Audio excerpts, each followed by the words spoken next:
Good morning, Aleïd, Anessus aujourd'hui le Nishmat, Arbaou Shmuel ben Benmenzev, Arav Sher ben Benmenzev et Avram ben Rivka. Si vous souhaitez aussi d'une prochaine étude de Mishnah contactez 5 minutes éternelles. Nous étions à Trumot, Perikei Mishnah Vav. C'est à Trouma, Shenafala le Pachot Mimea Venidama'u. Venafal Minameduma le Makom Acher.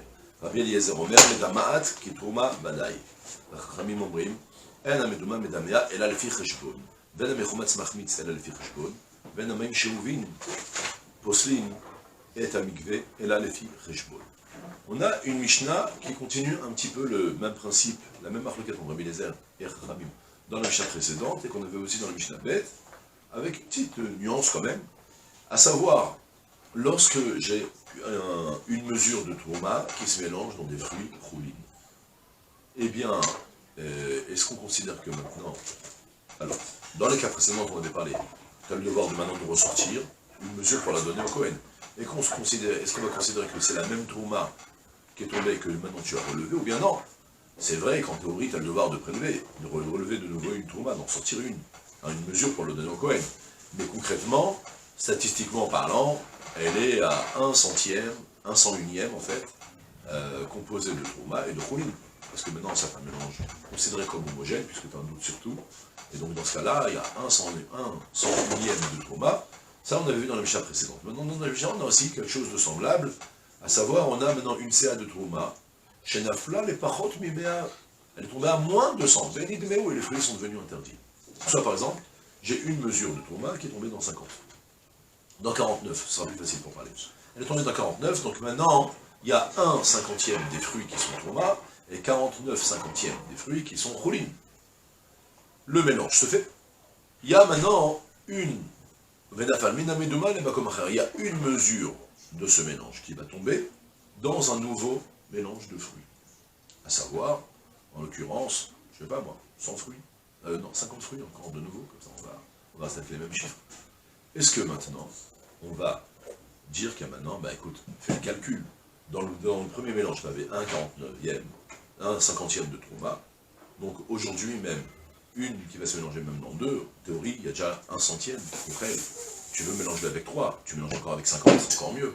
Tu vas avoir maintenant 1 fois 250, 2500 même, je crois.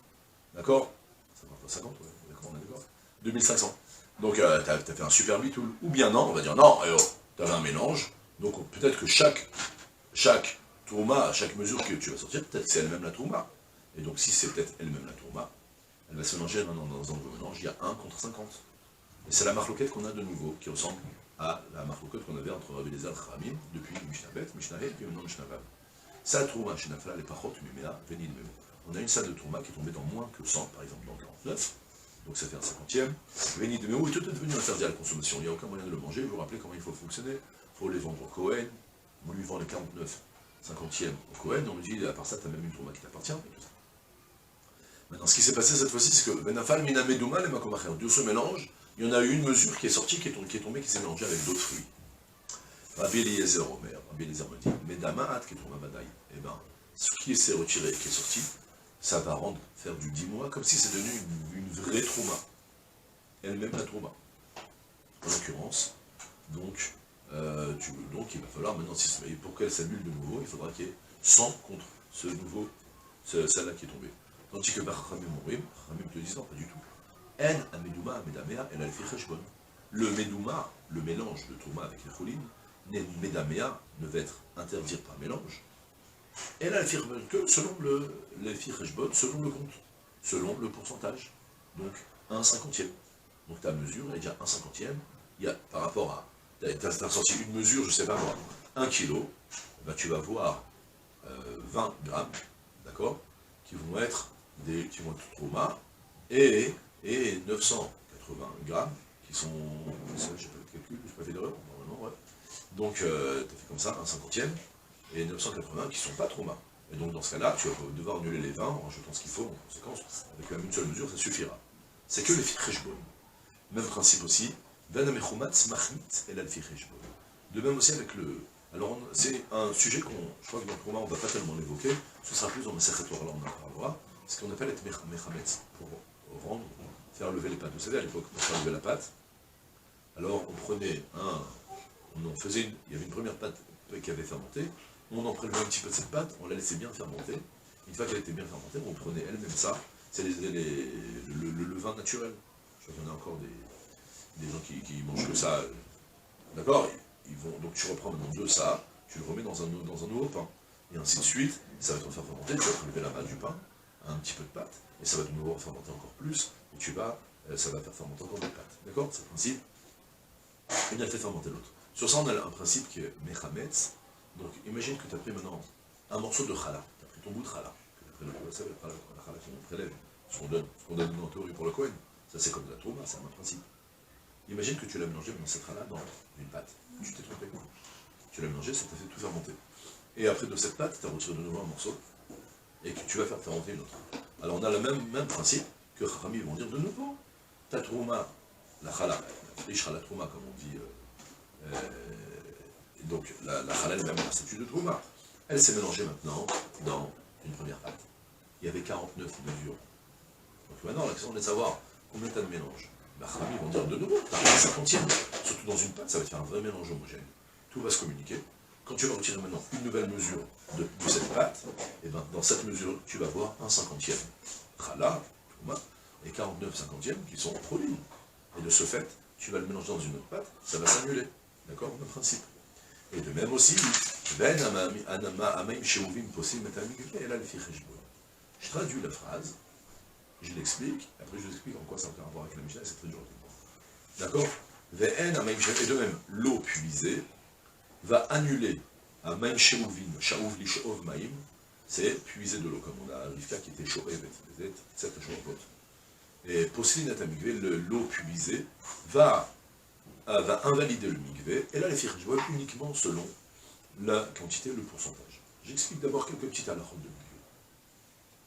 Un migvé, alors, lorsqu'on a 40 céin, d'accord, une CA, escalabou de vous rappelez, ça fait une très grosse quantité d'eau. Dès que tu as un mikvé qui est parfaitement cachère, tu peux mettre toutes les eaux puisées dedans, toutes les eaux puisées que tu vas mettre dedans, elles vont devenir cachères aussi. D'accord? C'est-à-dire comme ça qu'on fait aujourd'hui avec les mikvahot en général, pour qu'ils puissent rester propres. Parce que si tu gardais la même eau tout le temps, ben, ce ne sera pas tellement hygiénique. Donc du coup, comment est-ce qu'on fait? Il y a un réservoir d'eau de pluie, on rajoute de l'eau sur ça, même de l'eau du robinet.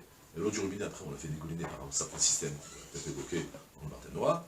On l'a fait ensuite arriver dans un autre bord, dans un autre puits, et on se trempe. Comme ça, tu te retrouves avec toute l'eau que tu vas avoir. Maintenant, c'est de l'eau, elle a pris un statut de migvé. D'accord? Ça, c'est quand ton migvé, il était rempli, il avait les 40 CA. Maintenant, s'il n'avait pas les 40 CA d'eau, il avait moins que 40 CA. Alors là, dès que tu vas avoir une mesure de 3 log, pour vous donner une idée, on a FA, CA, CAV, log, Beitza. Donc de là, CA, CAV, log, on a 20 Védalet, ça fait 1 24e, multiplié par 40, faites le calcul, ça fait quoi? 24, ça fait 240 fois 4. 980, peut-être je me suis un peu trompé, je crois. 240, 480, 480, ça va faire 960. 960, 3, donc je divise tout par 3. Et là, c'est une mesure qui va invalider le migvé. Ça s'appelle 3 log d'eau puisée qui invalide le migvé. D'accord? Pour le moment, les données, elles sont claires. Ça, c'est la de migvé, tout le monde les connaît. Tant que tu n'as pas rempli le migvé, tu dois faire attention de ne pas mettre de l'eau puisée. Dès que tu as un migvé qui est entièrement caché, c'est pas grave, c'est de l'eau puisée qui tombe dedans, parce que l'eau qui tombe dedans, elle devient cachée. Pour le moment, c'est très clair. La difficulté de notre Mishnah, c'est d'expliquer que non, qu'est-ce que ça veut dire, cette phrase-là? Que l'eau puisée va invalider le migvé que les filles rejbonnes. Alors, comment le Barthénois explique ça? C'est simple. Il te dit, tu sais quoi? Lorsque tu avais un migvé où tu avais dedans même, en majorité, 21 CA, et tu as mis dedans même 3 log d'eau puisée, ton migvé il est invalidé. Mais si toutefois tu vas faire que cette eau-là, tu vas ouvrir le bouchon, et elle va partir dans un autre puits, dans un autre bord, elle va devenir cachère, Beham Shacha. Tout va devenir cachère, elle va s'annuler. D'accord? Comme ça, le Barthénois explique la Mishnah. L'eau Shaouf, l'eau qui a été puisée, invalide le migvé uniquement les filles rejbonnes. Il faut que tu t'intéresses à comprendre, à voir quelle était la quantité d'eau puisée qu'il y avait. Est-ce qu'il y avait 21 CA ou il y avait moins que 20 CA? D'accord? Voilà cette marge un petit peu entre le 20 et le 21, donc moins que 20. Bon, c'est comme ça que le Barthénois explique la Mishnah. Si c'est ça, ça n'a aucun rapport avec la Mishnah, parce que la Mishnah, on est en train de te parler que l'eau de nouveau qui va sortir de ce mikvé, est-ce qu'elle a un statut d'eau puisée ou pas d'eau puisée? C'est très compliqué à comprendre. Il y a plusieurs interprétations à cette Mishnah, mais toutes, elles butent sur la même difficulté qu'on ne comprend plus le parallèle qu'il y avait entre les filles Rejbon, selon la proportion qu'on avait évoquée dans les cas précédents, où tu dis qu'il y a, en mélange, il y a 1%, un cinquantième de Trouma, un cinquantième de Khala, mais là, tu n'as aucun rapport, tu ne parles pas d'eau puisée, tu parles complètement, tu me parles que l'eau elle est sortie, et il y a une vraie difficulté, ça concerne plus la ronde de Mikvaot, pour comprendre pourquoi c'est réellement difficilement compréhensible. Pour vous donner une autre idée, le Partenariat explique, le Rambam explique cette Mishnah autrement, il parle que par exemple, parce que je t'ai dit que les 3 logs qui tombent dans le mikvé invalident le mikvé, c'est à condition que ça tombe de 3 ustensiles au maximum. 1, 2 ou 3 ustensiles. Mais si tu as séparé cette quantité entre 4 ustensiles et chaque fois ça tombe un petit peu, ça n'invalide pas le mikvé, ça c'est pas retenu pour la halakha. Mais de nouveau, on n'a toujours pas gagné, on n'a toujours pas réussi à comprendre en quoi tu as vu la notion de proportion à respecter pour savoir ce que ça invalide le mikvé ou pas. Ça on l'aura pas. D'accord? Pour notre propos, on a fini la Mishnah, c'est tout pour aujourd'hui. Juste du vœu plein de tzlach, kol tout ça.